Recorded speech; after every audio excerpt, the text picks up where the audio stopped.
The ancient art of meditation has moved out of the temple and into our daily lives.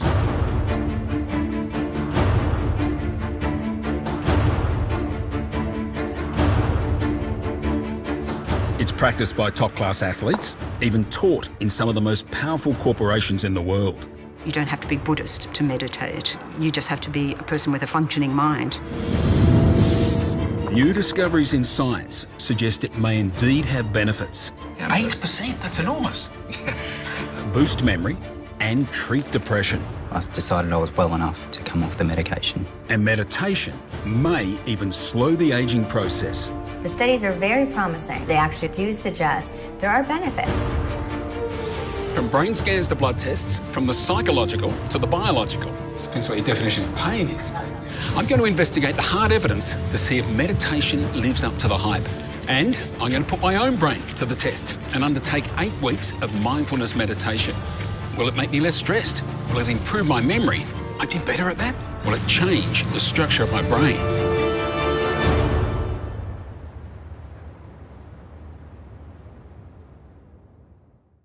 I was quite a wealthy young man. I had a property asset holding company, a nightclub, restaurants, all the toys that go with it.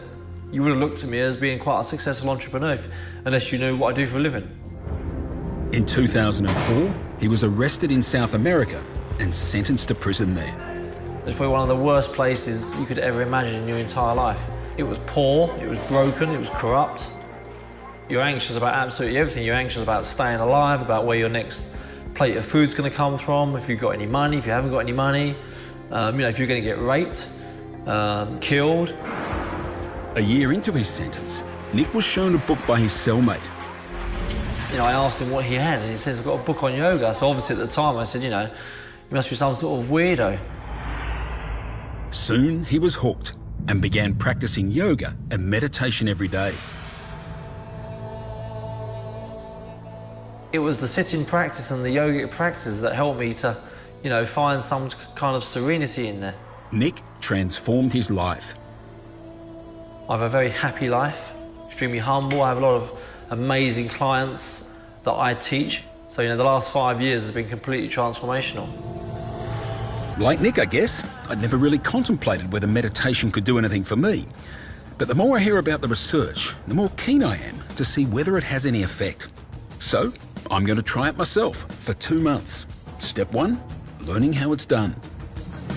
I'm off to see Dr. Richard Chambers, who's a clinical psychologist, but also an expert in mindfulness. He's going to teach me how to meditate, apparently. Mindfulness meditation is the most well-researched type of meditation. Some scientists say it can boost physical and mental health and improve cognitive abilities. Key to building this so-called mindful muscle is strengthening the prefrontal cortex. If the brain were an orchestra, the prefrontal cortex is like the conductor. And will I feel a greater sense of well-being or more relaxed or? Why don't we wait and see what happens for you? I mean, I'm going to predict yes, but one of the best ways to learn mindfulness is through the doing. For me, to take meditation seriously, I need some hard evidence that it's changing my brain for the better. So I've come to see neuroscientist Dr. Neil Bailey. He's about to put me through a raft of rigorous tests to get a measure of my brain power at the beginning of the 8 weeks meditation. The tests will measure my memory, my reaction time, and my ability to focus. When you meditate, alpha and theta waves increase, and activity in some parts of the brain decreases, allowing me to focus. The idea is, after 8 weeks, the brain activity changes I experience during meditation will have a lasting effect on my brain. According to Dr. Bailey, I'll be better able to concentrate, make faster decisions, and remember more information. Most extraordinary though, my brain may even become more energy efficient. You're performing better, but your brain is exerting less energy. You're getting a decrease in neural activity. You might be able to do just as well in your job, but be exerting less mental energy. So when you get home, you're less tired. Beyond enhancing my brain's performance, I also want to know if meditation can have an even more dramatic effect and actually change its physical structure. So I've come for an MRI to have some before and after brain structure scans. Recent research from Harvard University showed that just 8 weeks of meditation can physically change the structure of the brain.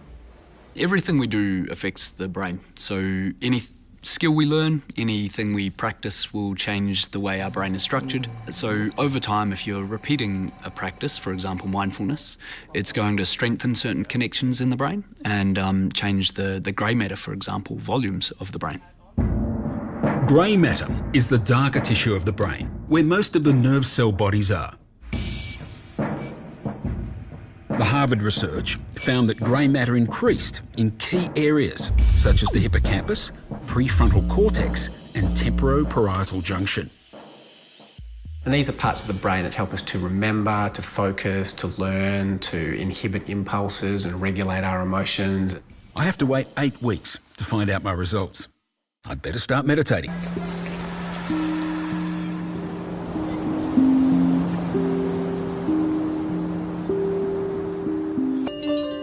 It's 8 weeks later, and my personal trial has come to an end. Who would have thought I'd ever take part in a group meditation session? There you go. Anyway, my 8 weeks is up now. I'm off for my results. You know, I'm keen to see if I've made a difference to my brain. Yeah, let's see. And it's results time with Dr. Bailey and MRI expert Dr. Chow Saw. Overall, you did better in 3 of the 5 tasks. Better behavioural performance. Oh, it's fantastic. Not only that, you exerted less brain activity, so you spent less energy to do better. This one in particular was your memory task. I did better at that? You did better at that. I felt like I was guessing. That was a very hard task. It was very hard. Oh, yeah, that's annoying.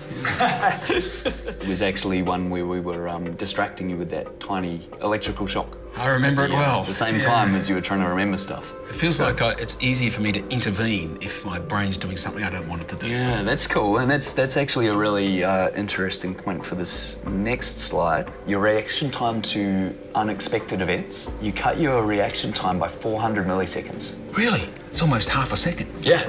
That's huge. It's massive. If you're driving a car and a pedestrian steps out in front of you, 400 milliseconds is probably a life-saving amount of time. That's very good news. I feel like I passed. Cool. Yeah. I was better at the tasks, but had my brain physically changed?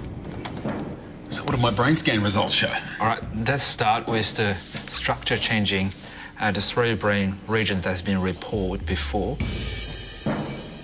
There were indeed changes in my grey matter density in several parts of my brain.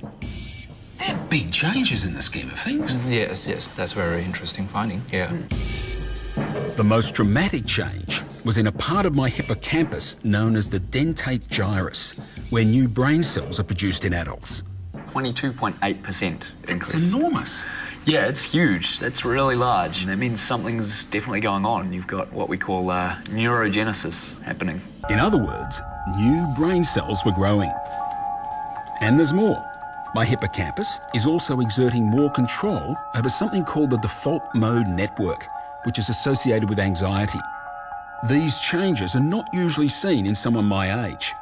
Younger people show that pattern more than older people. It's as if my brain's getting a little bit younger. Yeah, you've reversed the aging process a little bit in your brain. Who could complain about that?